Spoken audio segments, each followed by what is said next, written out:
সুপ্রিয় দর্শক, স্বাগত জানাচ্ছি ডিসকাশনে।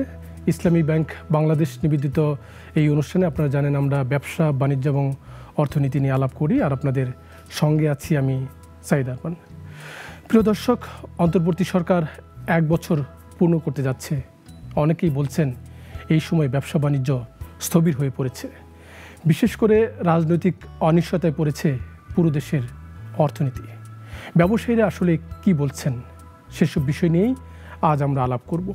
আমার অতিথি তৈরি পোশাক রপ্তানিকারকদের সংগঠন বিজিএমই এর পরিচালক এবং মেকপাই গ্রুপের ব্যবস্থাপনা পরিচালক মজুমদার আরিফুর রহমান। মজুমদার আরিফুর রহমান, আপনাকে আমার অনুষ্ঠানে স্বাগত জানাচ্ছি। আসসালামু আলাইকুম, ধন্যবাদ আপনাকে।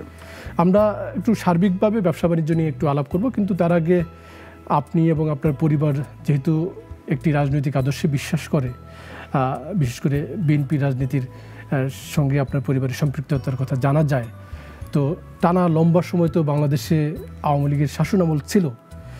আমরা অনেকের মুখেই শুনেছি এই সময় যারা ভিন্ন রাজনীতির মতাদর্শের তাদের ব্যবসা বাণিজ্য ক্ষতিগ্রস্ত হয়েছে।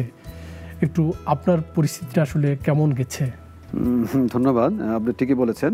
আমার বাবা হাবিবুর রহমান নান্টু, উনি 78 থেকে বিএনপির ফাউন্ডারের একজন। তো যার পরিপ্রেক্ষিতে বলতেই পারেন আমাদের সাথে বিএনপির সাথে ওতপ্রোতভাবে জড়িত। এবং 91-এ সর্বপ্রথম দেশনেত্রী বেগম খালেদা জিয়া ম্যাডামকে উনি নির্বাচনে নিয়ে আসেন।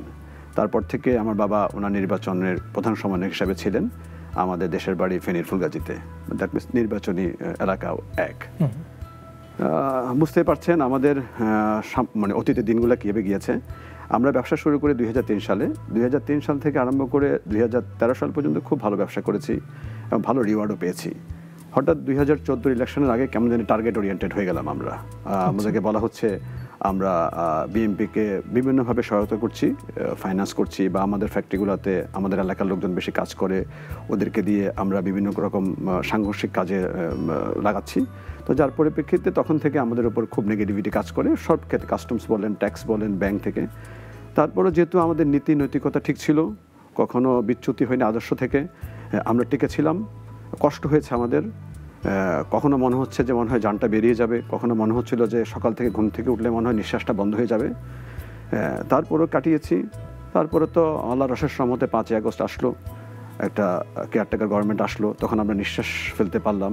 এবং তার পরিপ্রেক্ষিতে যেসব অ্যাক্টিভিটিসগুলো যারা ছিলেন আমাদের এগেইনস্টে, তারাই তো দেশ ছেড়ে অনেকে পালালেন। আমরা আল্লাহর রহমতে একটা সুন্দর পরিবেশ পেলাম এবং সবার থেকে সহযোগিতা পাচ্ছি আল্লাহর রহমতে। এখন আমার মনে হয় ইনশাল্লাহ আমরা ঘুরে দাঁড়াতে পারবো, খুব ভালোভাবে ঘুরে দাঁড়াচ্ছি ইনশাল্লাহ। আচ্ছা, আপনি যেহেতু আপনার একেবারে ব্যবসা বাণিজ্য একেবারে স্থবির করে দেওয়া হয় রাষ্ট্রীয় মেকানিজমগুলো ব্যবহার করে, যেটি আপনি ইঙ্গিত করছেন, এখন ঠিক আছে অন্তর্বর্তী সরকার দায়িত্ব নিয়েছে, কিন্তু এখনও তো একটা অনিশ্চয়তার কথা আমি শুরুতে যেটি বলছিলাম, যে একটু রাজনৈতিক অনিশ্চয়তা যেহেতু হয়েছে, কোনো নির্বাচিত সরকার নেই। আপনি যেহেতু বিজিএমই এর সঙ্গে এখন নেতৃত্বের সঙ্গে যুক্ত আছেন, ব্যবসায়ীরা তো নানা কথাই আপনাদেরকে জানান। এখন এই গত 1 বছর ব্যবসা বাণিজ্যের পরিবেশটা কেমন দেখলেন আসলে? অনেস্টলি যেটা বলতে চাচ্ছি, আসলে আপনি জানেন 5ই আগস্টের পর একটা হার্ড টাইম গেল আমাদের। আপনাদের সব কিছু আনরেস্ট ছিল, প্রায় অক্টোবর পর্যন্ত তো খুব ডিফিকাল্ট টাইম ছিল। আমাদের গার্মেন্টসের সেক্টরের অবস্থা খুবই খারাপ ছিল। আমরা সবাই মিলে তখন কাজ করেছি। বিশেষ করে এখন যেটা হচ্ছে, আমি বলতে পারি যে এখন আর অনৈতিক কাজগুলো হচ্ছে না, যেমন ব্যাংকের টাকা লুটপাট হচ্ছে না এবং আপনার টাকা পাচার হচ্ছে না। এটা একটা স্বস্তির বিষয় সেটা। এবং যারা আসলে যারা ব্যবসা করতে চায়, যারা ক্ষতিগ্রস্ত, তারা কিন্তু তারা দাঁড়ানোর যথেষ্ট চেষ্টা করে যাচ্ছে। আপনি দেখেন আমাদের 2023-24-এর গ্রোথটা দেখেন আপনি, এবং 2024-25-এর গ্রোথটা দেখেন। আসলে আমরা বিশেষ করে রপ্তানি খাতের কথাই বলছি আমি। আমাদের মালিকরাদের জন্য, আমরা যারা মালিক তারা আমরা অনেক কষ্ট করে এবং অনেক কিছু ত্যাগ করে কিন্তু আপনি জানেন এই পোশাক শিল্পের সাথে আমরা এগিয়ে নিয়ে যাচ্ছি। গ্রোথ কিন্তু খুব একটা খারাপ হচ্ছে না এত কিছুর মাঝেও। তা আমরা ধরে নিচ্ছি যে যদি আবার সরকারের কিছু সাপোর্ট পাই, ব্যাংকিং বলেন, পলিসিগত বলেন, তাহলে আমার মনে হয় আমরা সামনের দিকে একটু ভালোভাবে এগিয়ে যেতে পারবো ইনশাল্লাহ। অনেক ব্যবসায়ী বলেন যে যেহেতু অন্তর্বর্তী সরকার, রাজনৈতিক সরকারগুলোর সঙ্গে ব্যবসায়ীদের যতটা শক্ত যোগাযোগ থাকে, এই অন্তর্বর্তী সরকারের সঙ্গে ব্যবসায়ীদের ওই অর্থে শক্ত যোগাযোগ নেই, যার কারণে আসলে ব্যবসার পরিবেশ নিশ্চিত করতে যে সমস্ত চ্যালেঞ্জগুলো রয়েছে সেগুলো আসলে ঠিক করা যাচ্ছে না। অনেক ব্যবসায়ী আমার এই অনুষ্ঠানে এসে বলেন যে দেয়ালে পিঠ থেকে যাচ্ছে। কি বলবেন আসলে? আপনি তো জানেন, বিশেষ করে এটা একটা ইন্টারিম গভর্নমেন্ট, একটা স্বল্প সময়ের জন্য একটা আস্থার ব্যাপার আছে। আমি এই আগের ইন্টারভিউতে আমি বলেছিলাম, যেহেতু একটা স্বল্প সময়ের গভর্নমেন্ট, ইনভেস্টমেন্ট কিন্তু আসছে না, নতুন কোনো ইনভেস্টমেন্ট কিন্তু বেসিক্যালি আসছে না। আমরা যারা আছি তারাই কিন্তু কষ্ট করে টিকে আছে। কস্ট অফ ডুইং বিজনেস অনেক হাই হয়ে গেছে। আপনি জানেন এর মধ্যে আমাদের গ্যাসের দাম বাড়িয়েছে, বিদ্যুতের দাম বাড়িয়েছে, এবং শ্রমিকের মজুরিও কিন্তু বিভিন্নভাবে বেড়ে গেছে। কিন্তু সেই হিসাবে তো বায়ার আমাদেরকে সিএমটা বাড়াচ্ছে না, আমাদের এফওবিও বাড়ছে না। আমরা কীভাবে তাহলে টেকে আছি? আমরা টেকে আছি, সত্যি কথা কি, আমাদের এখন মার্জিনটা এত কমে গেছে যে it's very hard for us to survive. তারপরও এই ব্যবসা করি আমরা, ভাবছি যে না, কিছুদিন পরে একটা যদি নির্বাচিত সরকার আসলে একটা স্টেবল হবে, তখন আমরা আশা করছি যে সরকার থেকে সুবিধা পাবো এবং আমরা ভালো করতে পারবো। আপনি বলছিলেন যে ব্যবসার পরিচালন খরচ বেড়ে গেছে, আপনাদের মার্জিন কমে গেছে। ঠিক এই পরিস্থিতি যখন আসলে আপনার ব্যবসা বাণিজ্য নিয়ে ঢুকছেন, তখন আরেকটি প্রসঙ্গ যখন খুব বড় হচ্ছে, মার্কিন যুক্তরাষ্ট্রের পাল্টা শুল্ক, সেটি নিয়ে দেন দরবার চলছে। যদি এটি বড় কোনো সুখবর বাংলাদেশ না পায়, কি পরিস্থিতি হবে আপনাদের? এটা আসলে অত্যন্ত চ্যালেঞ্জিং এখন আমাদের জন্য। বিশেষ করে আপনি জানেন আমরা গত 16ই জুন আমাদের নতুন পরিচালনা পর্ষদ আমরা টেক ওভার করি। এরপর থেকে দুইটা ইস্যুই আমাদের জন্য খুব চ্যালেঞ্জিং ছিল। একটা ছিল এনবিআর এর ক্রাইসিস ছিল, আপনি নিশ্চয়ই জানেন, আর একটা ছিল ট্যারিফ ইস্যু। তো এনবিআর এর যে ইস্যুটা আপনি জানেন, সেখানে 28 থেকে 29 তারিখে কমপ্লিট শাটডাউন হয়ে যায়। তখন আমরা বিজিএমের পক্ষ থেকে আমাদের প্রেসিডেন্ট মহোদয় আমরা ইনিশিয়েটিভ নেই এটা কীভাবে এটাকে সলভ করা যায় অ্যাজ সুন অ্যাজ পসিবল, কারণ আমরা আর পারছিলাম না। তখন আমরা, আপনি জানেন, আমরা সাংবাদিক সম্মেলন করার পর দিনই 29 তারিখ রাতে নেগোসিয়েশনে যাই এবং 30 তারিখ থেকে সব স্বাভাবিক হয়। তো সুতরাং এখানে বিজিএমের একটা খুব স্ট্রং রোল প্লে ছিল। বিশেষ করে আমাদের মাননীয় প্রেসিডেন্ট মাহমুদ হাসান খান বাবু সাহেব এখানে অ্যাক্টিভলি রোল প্লে করেছেন। এর পাশাপাশি আসে আমাদের ট্যারিফ ইস্যুটা। তো ট্যারিফ ইস্যুটা, এটা আমরা কি বলবো, এটা দুঃখজনক হোক বা ভালো হোক আর খারাপ হোক, এখানে আমরা অনেক চেষ্টা করার পরও কেমন জানি সরকারের সাথে আমাদের একটা মনে হচ্ছিল, কেমন একটা গ্যাপ মনে হচ্ছিল। আমরা বারবার বলছিলাম যে আমরা কিভাবে আপনাদেরকে কোঅপারেট করতে পারি, কিন্তু এখানে আমরা শুনতে পেলাম যে এখানে নন ডিসক্লোজার একটা এগ্রিমেন্ট হয়েছে, G2G, গভর্নমেন্ট টু গভর্নমেন্ট। এটা ইচ্ছে করলে আমাদেরকে নাকি আমরা জানতে পারবো না। কিন্তু আমরা যদি জানতে নাও পারি, আমরা তো আমাদের সাথে আলোচনা করতে পারেন আমরা কি চাচ্ছি, কোন দিকে গেলে ভালো হয়। আসলে এটা নিয়ে এখন তো একটা লাস্ট পর্যায়ে এসে গেছি। আমরা শুনতে পাচ্ছি হয়তো আগে 2-1 দিনের মধ্যে আমাদের ভাগ্যটা নির্ধারণ হবে। এর মধ্যে যেটা ভালো খবর হচ্ছে, ভিয়েতনাম 20%, ইন্দোনেশিয়া 19%, ইন্ডিয়া 25%। তো আমরা কালকে রাতে যেটা শুনতে পাচ্ছি, আমাদের যেটা টার্গেট করেছিলাম, আমরা তো শুধু চেষ্টা করছি না, আমরা আল্লাহর কাছে প্রার্থনা করছি সবাই যে আমরা যেন 15 থেকে 20%-এর মধ্যে জন্য এটা যদি সেটেল করতে পারি, তাহলে ইনশাল্লাহ আশা করছি যে আমরা এটা ওভারকাম করতে পারবো। আপনি দারুণ একটা প্রসঙ্গ টানলেন যে আমাদের এই পোশাক খাতে, বিশেষ করে রপ্তানিমুখী খাতে যারা প্রতিযোগী, ভিয়েতনাম, ভারত। আমরা যদি ভিয়েতনামের প্রসঙ্গ বলি, আমরা দেখলাম যে ভিয়েতনাম মার্কিন যুক্তরাষ্ট্রের বাজারে রপ্তানি করে $137 বিলিয়ন, এবং মার্কিন যুক্তরাষ্ট্র থেকে ভিয়েতনামের আমদানি মাত্র $13 বিলিয়ন। এই যে এত বড় বাণিজ্য ঘাটতি, সেখানে তাদের জন্য শুল্ক হার 20%। মানে সরকার এই যে 3 মাস সময়, 4 মাস সময়, আমরা অনেকেই বলছে যে আমরা একটা কূটনৈতিক ব্যর্থতা দেখলাম। আমি এভাবে তো সমালোচনা করতে পারি না, আপনারা নিজেরাই জানেন আসলে এখানে অনেক বড় একটা গ্যাপ ছিল। আমরা খুবই চেষ্টা করেছি। আমরা বিভিন্ন ট্রেড বোর্ডের যারা লিডাররা ছিলেন, প্রেসিডেন্টরা ছিলেন, এবং আমাদের যারা স্টেক হোল্ডার ছিলেন, আমাদের যারা লিডাররা ছিলেন, আমরা অনেকবার বসেছি। আসলে আমরা সরকার থেকে সে ধরনের কোঅপারেশনটা পাইনি। যেহেতু গভর্নমেন্ট এখন নিজেই কাজ করছেন এবং ওনারা আমাদেরকে গতকালও আশ্বস্ত করেছেন, আমরা আমাদের ডিলারদের কাছ থেকে শুনতে পেয়েছি যে 15 থেকে 20-এর মধ্যে সেটেল হবে। এটাই যদি হয়, আমরা আল্লাহর কাছে হাজার শুকর, অ্যাটলিস্ট আমরা যেন ইন্ডিয়ার থেকে কম থাকি, যেহেতু ইন্ডিয়া অলরেডি 25% হয়ে গেছে। মজুমদার আরিফুর রহমান, আমরা মার্কিন যুক্তরাষ্ট্রের বাজার নিয়ে আমরা আলাপ করছিলাম। যেহেতু এখন বিষয়টি খুব উদ্বেগজনক পরিস্থিতির মধ্যে চলছে, অনেকেই বলছেন যদিও যে আমাদের আসলে বিকল্প বাজারের দিকে আমাদের মনোযোগ কম, কিন্তু আমি অবশ্য বলি যে এত বড় একটি বাজার আমরা যাতে কোনোভাবে নষ্ট না হয় সেই চেষ্টা আমাদের থাকতে হবে। কিন্তু এটিও সত্য যে আমাদের আসলে এই যে গতানুগতিক যে বাজার, এর বাইরে আসলে আমাদের নতুন বাজার নিয়ে চিন্তা করা দরকার। আপনাদের উদ্যোক্তাদের এখানে একটু মনোযোগের ঘাটতির কথা অনেকেই বলেন, কারণ কি? বিশেষ করে আমি এভাবে বলবো না, অবশ্যই আমরা চাবো না যে ইউএসকে কোনোভাবে আমরা হারাই, ওখান থেকে ব্যবসাটা কমুক। আমি দেখেন 2023-24-এ আমাদের বিজনেস ছিল 6.5 বিলিয়ন, 2024-25-এ সেটা এসেছে 7.5, অলমোস্ট আপনার কাছাকাছি, প্রায় অলমোস্ট 8% গ্রোথ। এবং এটাকে অবশ্যই ধরে রাখতে হবে, আমাদের পলিসি দিয়ে হোক বা আমাদের যেভাবে হোক না কেন আনবাকে ধরে রাখতে হবে। এ পার্ট অফ দিস আপনার নন ট্রেডিশনাল মার্কেট যেগুলো আছে সেখানেও আমাদের আসলে আমরা চাইলে তো হয় না, এটা গভর্নমেন্টের একটা সাপোর্টের ব্যাপার আছে, সেখানে কিছু ট্যাক্সের ব্যাপার আছে। বিশেষ করে ধরেন আমাদের নন ট্রেডিশনাল মার্কেট বলতে আমরা যেটা বুঝি বেসিক্যালি জাপান, আপনার রাশিয়া, ব্রাজিল, ইন্ডিয়া, আপনার উরুগুয়ে, আপনার যারা রয়ে গেছে সেখানে আপনি ধরেন টার্কি, এখানে ব্রাজিলের কথা ধরেন আপনি, ব্রাজিলে প্রায় 35% ট্যাক্স সেখানে। তারপরে আরও যেসব কান্ট্রিগুলো রয়ে গেছে সেখানে প্রেজেন্টলি আমরা করছি 2023-24-25 যেটা আমরা করেছি সেখানে আমরা অলমোস্ট আপনার 6.5 বিলিয়নের মতো। তা আমরা মনে করি এই ট্যারিফ ইস্যুটা শেষ হওয়ার পরে এটা what ever is the figure আমার মনে হয় একটা সেটেল তো হবেই। আমরা মনে হয় আমরা গভর্নমেন্টের সাথে আমরা একসাথে যদি কাজ করি এটাকে 10 বিলিয়ন পর্যন্ত এটাকে আমার মনে হয় আমরা নিয়ে আসতে পারবো। এটা আমার জন্য একটা ভালো একটা আমার মনে হয় আমাদের জন্য অ্যাচিভমেন্ট হবে। আচ্ছা, উদ্বেগের তো শেষ নেই আসলে, শুল্ক নিয়ে উদ্বেগ, ব্যবসা পরিচালন খরচ নিয়ে নানা রকম টেনশন, তার মধ্যে আবার বাড়তি একটা উদ্বেগ আসছে আপনাদের, সেটিও একটা বড় ঝড় আসলে। আমরা এলডিসি থেকে বেরিয়ে যাব 2026-এর নভেম্বরে, কি বলবেন?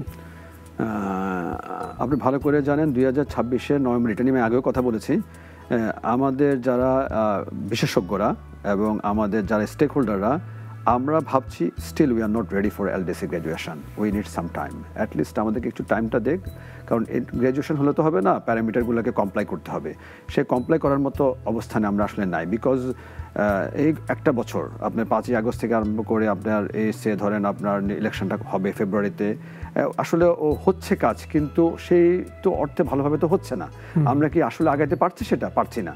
তো সেজন্য আমিও বলবো যে it is a very hard job. আমার মনে হয় এটাকে একটু আমার মনে হয় ডেফার করলে আমাদের জন্য ভালো হবে। অনেক অর্থনীতিবিদ আসলে আপনাদের সমালোচনা করেন এই এলডিসি প্রসঙ্গে, যে আপনারা অনেক দিন ধরেই তো আমরা এটা গ্রাজুয়েট করব, উত্তরণ করার কথা, তো বেসরকারি খাতের যে মনোযোগ দরকার ছিল আসলে তাদের সক্ষমতা বাড়ানোর জন্য, সেখানে তাদের মনোযোগের ঘাটতি। আমিও অবশ্যই এর সঙ্গে যোগ করতে চাই যে আসলে সরকারেরও যে প্রস্তুতি দরকার ছিল সেখানেও হয় নাই। মানে দুই পক্ষের এই মনোযোগের ঘাটতি, দুর্বলতা, আমরা এগুলো সমাধান কেন করলাম না? আপনি দেখেন আমাদের বিগত বছরগুলোতে, এটা তো আর হঠাৎ করে 5ই আগস্টের পরে আসেনি, আসছে আরও আগে থেকে। তো তখন তো আমাদের অনেকগুলো ফিগারই ছিল ফেক, সব তো ট্রান্সপারেন্ট ছিল না। তো আপনি যে করবেন একটা ফেক ফিগারের উপর ডিপেন্ড করে আপনার তো ফিউচার ক্রিয়েট করতে পারেন না। আমরা এখন এসে দেখলাম যে আসলে আমাদের আগের তথ্যের সাথে প্রেজেন্ট অনেক কিছুই আমাদের গরমিল, এবং এখানে শুধু আমাদেরকে দোষ দেওয়ার কোনো কারণ নাই, আমি দেখতে পাচ্ছি না এখানে, বিকজ এই ব্যাপারটাই গভর্নমেন্টের সাথে জড়িত টোটাল। আপনার এখানে আমি জানি অনেকগুলো প্যারামিটার এখানে ইনভলভ। তো এখানে আমি মনে করছি যে গভর্নমেন্ট এখানে যদি আরেকটু স্ট্রংলি কাজ করে, আমরা তো প্রাইভেট সেক্টরে রয়ে গেছে সরকারকে সাপোর্ট দেওয়ার জন্য, আমার মনে হয় এলডিসিটা নিয়ে আপনি যেটাই বলছেন না কেন, এখানে আরও কাজ করতে হবে সরকারকে, প্রাইভেট সেক্টরকে একটু সময় নেওয়া উচিত। আপনি অনুষ্ঠানের শুরুর দিকে ব্যবসা পরিচালন খরচের প্রসঙ্গ যখন টানছিলেন, তখন আমি একটা বিষয় চিন্তা করছিলাম যে আমরা দেখছি যে আপনার ব্যবসায়ীরা সেটি কৃত্রিমভাবে হোক, সেটি নিয়মের বাইরে গিয়ে হোক, এই যে ব্যাংকের ঋণের ক্ষেত্রে একটি সিঙ্গেল ডিজিট 9% সুদ হার ছিল, 6-9 কার্যকর করা হয়, সেটি কিভাবে করা হয় সেটি নিয়ে প্রশ্ন আছে, কিন্তু ব্যবসা বাণিজ্যে একটি স্বস্তি ছিল।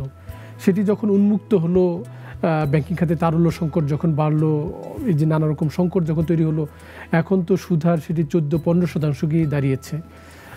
কিভাবে আসলে ব্যবসা বাণিজ্য সম্ভব? কিছুদিন আগে আমাদের সাথে কথা হয়েছে, আপনি জানেন আমাদের বিজিএমের প্রেসিডেন্ট এবং আমাদের বোর্ডের কিছু কর্মকর্তা বা গভর্নর স্যারের সাথে কথা বলছেন নিয়মিতই।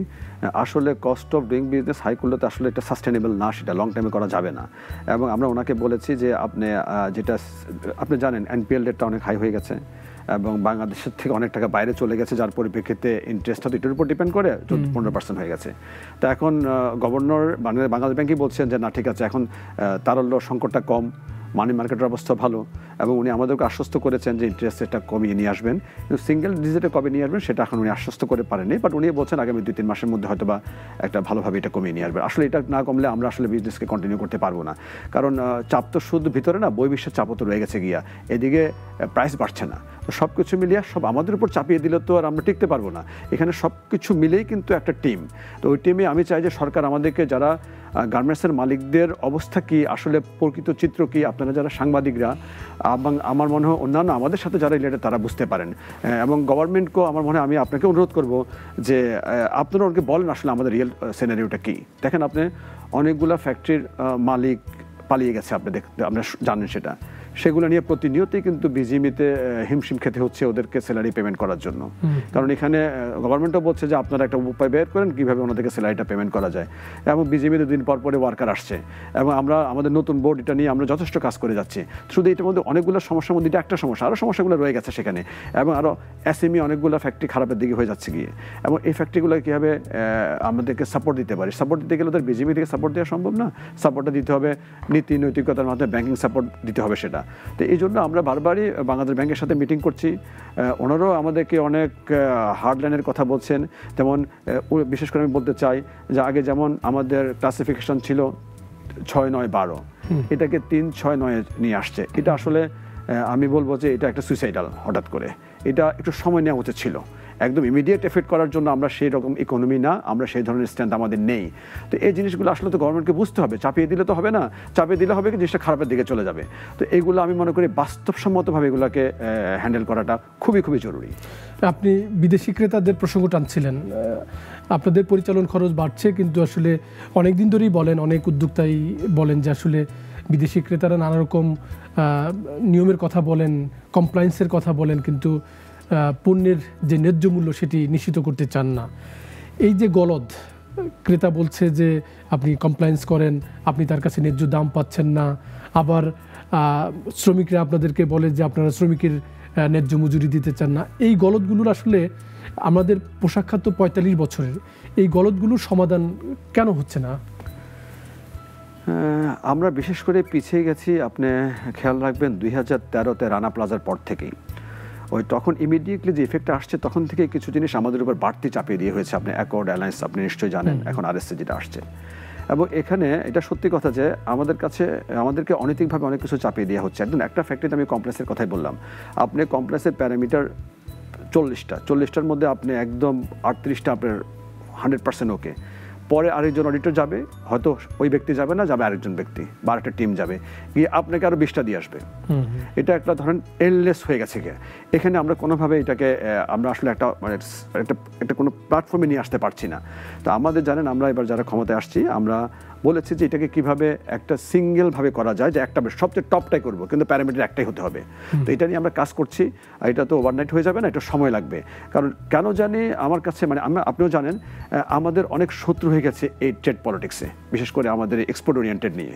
সেটা আমাদের ভিতরে হোক আর আমাদের বাইরে হোক, আমরা জানেন বাইরে থেকে আমাদের উপর প্রেশার করা হচ্ছে। তো আমরা এই ব্যাপারটা থেকে আমরা জানি যে আমাদের আপনারা যারা সাংবাদিকরা আছেন, আমাদের যারা ইকোনমিস্টরা আছে, আমাদের সরকার আছে, আমরা যদি একসাথে কাজ করি এবং আমরা যদি রাইট পথে যাই, এটা ডেফিনেটলি প্রত্যেকটা ভালো কাজ করলে এটা একটা সমাধান হবে। তো এটা ওভারকাম করতে সময় লাগবে, বাট এটা সম্ভব ঠিকভাবে কাজ করলে। একটু শেষ দিকে আমরা একটু বিরতিতে যাব, তার আগে ছোটো করে একটু যদি বলেন যে এই যে এত সংকট, তার মধ্যে আবার কাস্টমসের হয়রানি, এনবিআর এর সংকট, এগুলো মোকাবেলা করে একজন উদ্যোক্তা হিসেবে মাঝে মধ্যে কি মনে হয় যে আসলে ব্যবসা বাণিজ্য গুটিয়ে অন্য কোনো চিন্তা করে? সত্যি কথা বলতে কি আমাদের ঘুমই হয় না। কারণ প্রতিটা জিনিসই গার্মেন্ট একজন ম্যানুফ্যাকচারের জন্য চ্যালেঞ্জিং। কারণ আপনি সকালবেলা প্রোডাকশনে যাবেন, আপনি প্রোডাকশনে গেলে কাস্টম থেকে মালটা ঠিকভাবে আসলো কি না, যদি কোনোভাবে ঠিকভাবে না আসে সেখানে আপনার মালটা থাকলেও কিন্তু ড্যামেজ আসছে, আপনাকে টেস্টিংয়ে পাঠাবে। টেস্টিংয়ে গেলে সেখানে আপনাকে হয়তো একটা আনইউজুয়াল চার্জ আসবে। তারপরে ট্রান্সপোর্টেশন কস্ট বলেন, যে ট্রান্সপোর্টেশন কস্ট আপনি দেখেন নর্মাল হওয়া উচিত 10 থেকে 15,000 টাকা, 20,000 টাকা, একটু বৃষ্টি হলে হয়ে যাচ্ছে 40,000 টাকা। আসলে কোনো কিছুই আমাদের নিয়ন্ত্রণের মাঝে নাই। আমরা প্রতিনিয়তই আমরা সাফার করছি। এদিকে আমার ফ্যাক্টরিতে আসেন, ফ্যাক্টরিতে আসলে আপনি দেখবেন যে পাওয়ার সেক্টরে বিশাল ক্রাইসিস, বিদ্যুৎ থাকছে না। তো আপনি যে সুন্দরভাবে পরিচ্ছন্নভাবে একটা প্ল্যান ওয়াইজ কাজটা করবেন, এটা আমরা কোনোভাবে করতে পারছি না। যার পরিপ্রেক্ষিতে আমরা হিসাব করি ঠিকই, কিন্তু আলটিমেটলি আমরা রিটার্নটা সেভাবে পাই না। যার পরিপ্রেক্ষিতে প্রতিনিয়তই আমরা পিছিয়ে পড়ছি। এবং কাস্টমসের কথা আপনি যেটা বললেন, আমি এখানে মোটামুটি আমি যদি ইনভলভ। গভর্নমেন্ট যেটা করছে যে অনেক পরে হলেও করছে যে কাস্টমসকে অনলাইন বেসড করতে যাচ্ছে। যেটাতে একটা বাংলাদেশ সিঙ্গেল উইন্ডো নামে একটা প্রোগ্রাম হচ্ছে, যেটা আমি নিজেও জড়িত, আর এদিকে কাস্টম বন্ড ম্যানেজমেন্ট সিস্টেম। এই দুইটা যদি ডেভেলপ করতে পারে, যেটা করার কথা আপনার এই বছর এন্ডের 25 এবং জানুয়ারি 1 তারিখ থেকে এটাকে স্টার্ট করার কথা, যদি সত্যিকারভাবে এটাকে ইমপ্লিমেন্ট করা যায়, আমি মনে করি যে এখানে কাস্টমসের সবচেয়ে বেশি অনৈতিকতা, যেটা আমরা আপনাকে বোঝাতে পারবো না আমাদেরকে আন্ডারহ্যান্ডে কী পরিমাণ এখানে ব্যয় করতে হয়, আমরা এক্সস্টেড। সুতরাং আমরা যদি গভর্নমেন্ট এখানে যেটা সিদ্ধান্ত নিতে যাচ্ছে এটা যদি আসলে এক্সিকিউট করতে পারে, আমার একটা ভালো চেঞ্জ আসবে। আমরা একটু ব্যাংকিং খাত প্রসঙ্গে একটু আলাপ করতে চাই। ব্যাংকিং খাত তো দেশের অর্থনীতির মেরুদণ্ড। এখন ব্যাংকিং খাতে সবচেয়ে বেশি আলোচনা হচ্ছে মার্জার প্রসঙ্গ নিয়ে। কেন্দ্রীয় ব্যাংক মার্জার উদ্যোগ নিয়েছে 5টি ব্যাংক, আপনি জানেন। এখন এর মধ্যে আবার কোনো কোনো ব্যাংক, এক্সিম ব্যাংক এবং SIBL চাচ্ছে না মার্জারে। আপনি উদ্যোক্তা হিসেবে কি মনে করেন, এই যে বল প্রয়োগ করে মার্জার, আপনার মূল্যায়নটা আসলে কি? আসলে এটা তো মানে বাংলাদেশ ব্যাংকই ভালো জানবে, এটা আমাদের অতটা ধারণা নেই। তারপরে বলতে পারি, যেটা শুনতে পাচ্ছি সবার সাথে কথা বলে, ইট ইজ ভেরি হার্ড, কারণ একটা ব্যাংক স্ট্রং আর একটা ব্যাংক অতটা স্ট্রং না। তো যিনি স্ট্রং তার দুর্বলকে নিবে বা কেন? তো অনেকে বলছে এটা করাটা আসলে ঠিক হবে না, আবার খারাপ ব্যাংকগুলোকে কতই বা ফাইন্যান্স করা যাবে। তো এটা আসলে আমার মনে হয় এমন একটা প্রশ্ন আপনি আমাকে করলেন, এটা আনসার দেওয়াটা ভেরি ডিফিকাল্ট। এটা আমরা সেন্ট্রাল ব্যাংকের উপরে ছেড়ে দিই, ওনারা নীতি কীভাবে নির্ধারণ করে, আমরা তো আছি সবসময় পাশেই। আচ্ছা, ব্যাংকিং খাতের আরেকটি বিষয় খুব আলোচনা, আপনিও কিছুটা বলছিলেন যে খেলাপি ঋণ বাড়ার কারণে আপনাদের সুদ হার বাড়ছে, কারণ এটা তো একটা খরচ আছে। তো এই যে খেলাপি ঋণে এখন বাংলাদেশ ব্যাংকের হিসেবে প্রায় 5,30,000 কোটি টাকা, এক বছরে সেটা 3 লাখ কোটি টাকা বাড়ছে, এবং 3 মাসের হিসাব যদি দেখি এটা 1,10,000 কোটি টাকা বাড়ছে। ঋণ ঠিক আছে, ঋণ নিয়ে ব্যবসার অনিয়ন্ত্রিত কারণে মালিকের খেলাপি হতে পারে, কিন্তু এটা তো সত্য যে বাংলাদেশ থেকে ঋণের নামে অর্থ লোপাট হয়েছে। তারাও তো ব্যবসায়ী, আপনার সহকর্মী নাকি? আসলে বিগত সরকারের আমলে তো ব্যবসা ছিল না, টাকা লুটপাট হয়ে যাওয়া তার ব্যবসায়ীদের মধ্যে আসে না, কারণ যিনি কোনো স্থাপনা নেই এবং কোনো কাগজপত্র নেই, ওই ধরনের লোনই তো অনেক বেশি, এবং যেসব লোনগুলো দেশ থেকে বাইরে চলে গেছে। যার স্থাপনা আছে, যে ব্যবসা করতে চায়, তাদের হয়তো হার্ড টাইম ছিল, তারা চাচ্ছে ওভারকাম করার জন্য, ওনাদেরকে বাংলাদেশ ব্যাংকও সহায়তা দিচ্ছে, আশা করি ওনারা ওভারকাম করতে পারবে। কিন্তু যে টাকাগুলো চলে গেছে দেশ থেকে, আপনি জানেন, ইটস ভেরি হিউজ অ্যামাউন্ট, এবং এটার জন্য তো ইচ্ছা করলেও ওভারকাম করা ডিফিকাল্ট।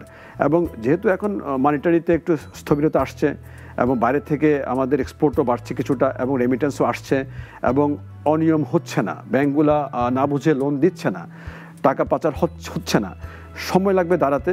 এবং যদি ব্যবসায়ীদেরকে সাপোর্ট দিতে হয়, আমি বিশ্বাস করি যে এটাকে ঋণ মানে ইন্টারেস্টটাকে খুব নিম্ন পর্যায়ে নিয়ে আসতে হবে।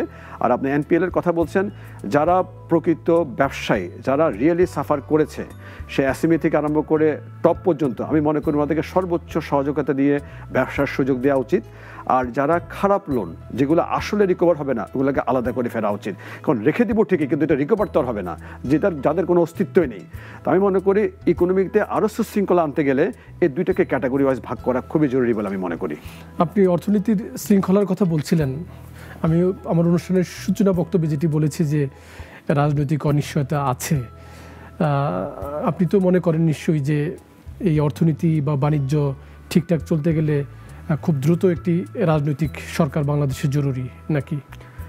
আমি আগেই বলেছি, মানে এই সরকারটা তো আপনার একটা পার্টিকুলার টাইমের জন্য, ওনাদের কাজ ছিল এসে ইলেকশন দেওয়া, তো এমন কিছু কাঠামোগত সংস্কার করা, তো ওটা করতে গিয়ে কিন্তু আজকে প্রায় অনেক দিন হয়ে গেল গিয়ে। যাক, ফাইনালি যেহেতু আমরা শুনতে পাচ্ছি যে ফেব্রুয়ারিতে ইলেকশনটা হবে, তো ফেব্রুয়ারিতে খুব একটা বেশি দেরি নেই, অত আগেও হতে পারে। যতদিন পর্যন্ত ইলেকশন না হবে, স্টেবল গভর্নমেন্ট না আসবে, ততদিন পর্যন্ত আপনি বলতে পারবেন না যে আসলে আমরা কোনো ভালো দিকে যাচ্ছি, এবং এটা আসলে আরও একটু খারাপের দিকে যাবে, কারণ অনাস্থাটা বেড়েই যাবে। যতক্ষণ পর্যন্ত election is very important for the country, হতে হবে সেটা। আচ্ছা, যেহেতু নির্বাচন প্রসঙ্গ আসলো, আমি যেহেতু অনুষ্ঠানের শুরুতে আপনি বলেছি যে আপনি বিএনপি, আপনি এবং আপনার পরিবার বিএনপি রাজনীতির তে বিশ্বাস করেন, তো যেহেতু নির্বাচনের প্রসঙ্গ আসে, আমরা দেখছি যে অনেক উদ্যোক্তাই, ব্যবসায়ী আসলে কোনো এক সময় গিয়ে জাতীয় নির্বাচনে অংশ নিয়ে দেশের জন্য কাজ করতে চান। একটু আপনার অভিপ্রায়টা কি? আমি আগেই বলেছি, আমার বাবা আলহাজ হাবিবুর রহমান নান্টু, উনি তো বিএনপির প্রতিষ্ঠা থেকেই, দলের জন্মলগ্ন থেকেই, এবং আমি একজন বিএনপি পরিবারের সদস্য, এবং অবশ্যই আমাদের দলের যখন খারাপ সময় ছিল, আমরা তখনও পাশে ছিলাম, এবং কখনো আমরা ছেড়ে যাইনি, আমরা ভাগিনি, আমরা ভয় পাইনি, আমরা মোকাবেলা করেছি এই কঠিন সময়। যেহেতু সামনে একটা সুন্দর সময় আসছে, আর আমাদের যে এলাকাটা সেটা আপনি জানেন, বাংলাদেশের একদম বলবো দলবল নির্বিশেষে সবার প্রিয় মানুষ, শান্তির প্রতীক এবং গণতন্ত্রের আপনার যাকে বলা হয় জনক এবং যাকে বলা হয় দেশনেত্রী খালেদা জিয়ারই আসন। এবং আমরা ওনার জন্য, আমার বাবাও কাজ করে আসছেন ৯৭ থেকে।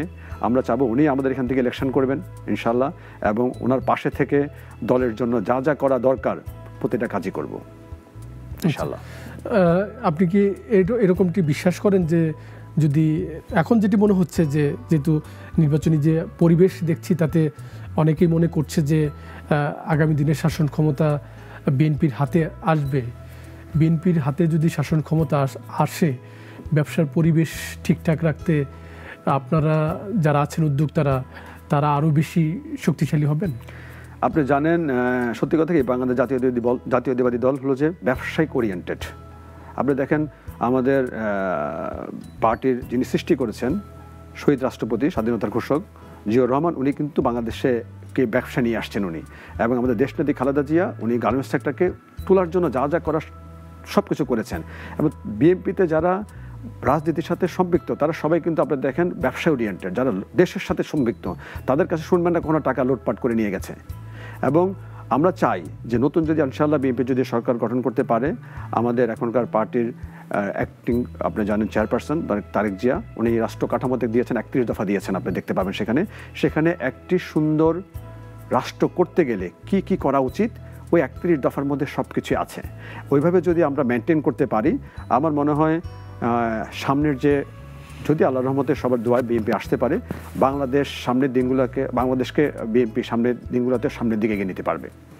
আপনাকে অনেক কৃতজ্ঞতা আমাকে এবং নাগরিককে সময় দেওয়ার জন্য। আপনাকে অসংখ্য ধন্যবাদ। আপনার মাধ্যমে আমার এই কথাগুলো সবাইকে জানাতে পারলাম, এবং আপনারা যারা আছেন দেখতে পাচ্ছেন সবাইকে অসংখ্য ধন্যবাদ। ভালো থাকবেন, দোয়া করবেন। আসসালামু আলাইকুম। প্রিয় দর্শক, ডিসকাশনের এই পর্ব এখানে শেষ করছি।